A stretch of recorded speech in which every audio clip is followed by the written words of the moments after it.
Feel like anything special about this week? Yeah, this is the week right here. I mean, when you sign your letter of intent to play for CSU, this is the game you play for. So we're all fired up. Everybody knows what this game is about on this team, and we're starting to get it going. It's just a Monday. Got a couple of days to start turning it up, but then by Friday it's going to be go time for us. Yeah, how do you go through your week to channel it so you're like peak aggression, I guess, on Friday and not too soon? Well, since it's Friday, today's a Tuesday, tomorrow's a Wednesday. You just bump everything up a day. So it just kind of happens quicker. We got to get our mind right faster, but I think that's not going to be a problem with this game. Jacob, for you got to play in this for the first time last year. Kind of what was your view, I guess, of this rivalry joining it? Yeah, so I mean, I was, last year those were all my boys still, so it still was a rivalry for me. But this year it's a little bit different. Just seeing all the passion that Hank and all the other guys go out there and play with, and last year I won't ever forget they won it and they were starting to dance on our logo and stuff like that. So that's just something that we got to tell our team and remind them about how much this game means. We've seen after games, I've seen after practices, I've seen at weird times during the week, Hanada go out and just get some individual workout. And how fascinated are you guys by what he's trying to do to be part of this team and contribute? Well, Hanada has become one of our brothers. I mean, we love Hanada, and he works hard. He works as hard as anybody on the team. Yeah. And it showed up this past game against Air Force. He was out there making plays, getting reps, and that's a tough game for him to. I think it was the first game he played in, but that's a tough game for an interior D lineman to start in, and so he had a great game. So it's showing up. Like the work that he's putting in is showing up, and you could see it. And he's our guy. We love him. Yeah, but like when you see him out on the field an hour after you've played, I've seen him on Sundays when you don't have practice, helmet on, working on pads on the practice field. Does that tell you just how much this means to him? It's new to him. Yeah, absolutely. I mean, it shows up like it shows up when he's like during the week. Like that's why he is getting reps now and getting on the field, because he works his ass off. And so like we all notice it. The coaches notice it. The players notice it, and that's why we love him for it, because he's setting the tone. Like he came from Japan and he's outworking us. So it's like he's really pushing. He's really pushing our whole team. Do you get to go up against him at all in practice? I used to. Yeah. What's it like going up against a sumo wrestler that stays that low as Jason? Well, he's really he has a lot of body awareness. He understands pressure points and where to put his hands and how to move and when to snag, and he's pretty talented, and he just, like I said, he has great body awareness, and as an offensive lineman he kind of forces you to really stick to your fundamentals and make sure you always get your base under you, and Jake, for you guys as an offensive line, it's been the same. You've been able to have the same five out there for every snap. Jay was saying this season. I mean, how important has that been in just kind of taking the step forward that you guys wanted to this season after struggling with the amount of sacks you gave up last year? Yeah, well, it's been great. In terms of like communication, that's probably the biggest thing. Is how other guys are going to work, how double teams work out pass pro, which five we got, and we are all kind of on the same level. We have our own communication. We understand each other's tendencies, and there's always going to be work to do, but it's nice just having those same five guys up there.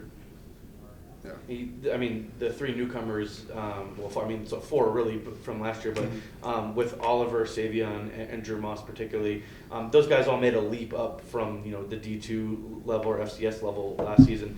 When did you kind of get a sense in the off season that they were capable of contributing and being big time players for you guys? I think it was all during fall ball. I always saw them and their athletic ability during the summer and stuff like that, and you can always have a very athletic person who's not always the best at football. But when fall ball came around, camp came around, it was evident to see that they were out there and they were successful, and seeing those guys make that jump was awesome. I think it was always a question in the back of their head if they could go out there and do it and play Wazoo, and so I think they kind of proved it to themselves and they overcame that challenge. So it's been cool to see their progress. how much pride personally do you take in the improvement you guys have made in the sacks department this year? Just you being the lone starter back from last year, how much pride do you take in kind of the success you guys have had? Yeah, I mean, there's been a lot of pride. I think it's mainly, I got to give credit to all my guys. They're, I was kind of a hard ass about it during the summer, but all the extra work after lifts and stuff like that, and trusting Coach Bess's plan is. It's coming together, and Braden has helped us out a lot too. That's not all on us. Braden, he understands how to move, and he most of the time understands when to get rid of the ball. So I mean, he's taken a lot of sacks off just this year too. So I think Norvell, he talks about it a lot, but it's an 11-man job. Pass pro is an 11-man job. So seeing that across the board it's been good. Henry, last season the defense had 15 takeaways. This season you guys already have 15 takeaways. What's been the big jump from last year to this year to truly become a takeaway defense? We just talk about it all the time. We watch a cut up on Fridays before the game of takeaways in the league, takeaways in the conference, and we just put it on our minds, keep it on our minds throughout the week, and just make a huge emphasis of it. We made a huge emphasis of it in spring ball, fall camp, every week. We talk about it. We continue to talk about it, punching at the ball, going and attacking the ball when it's in the air, and it's starting to show up. And so that's just we got really good players on defense too. So it's nice having a D line does what they do, because they cause a lot of takeaways for our defense. We've heard players talk about it before. Do you like playing games like against Air Force and Wyoming, teams that just want to grind it out and kind of make it a nasty game? Oh yeah, these are my type of games. I think that's what our defense is made for, and our team. Like, this is the type of games we love. Like, this is Colorado State. That's what we do. We play tough ass football. Like, that's what we pride ourselves in. We pride ourselves in being a tough ass team, and that's what we want to do. These are the type of games we love. These are the type of games that we train for, that we dream about as a kid. Especially all these kids are from Colorado. This is a game you want to play in when you're growing up. You see this game, you hear about this game, you want to be a part of this game. It's a long rivalry. I don't know how long it's been, hundreds of years, whatever, but something like that. But this is the game that you circle and you say this is the one you want, and we're excited. We're excited for Friday. You seem a little passionate about it. I'm just curious you remember playing in it the first time, and how much more agitated you seem to be now going in as you're older. Yeah, when we played him in my freshman year, it was COVID in Canvas, no fans. It was a weird game.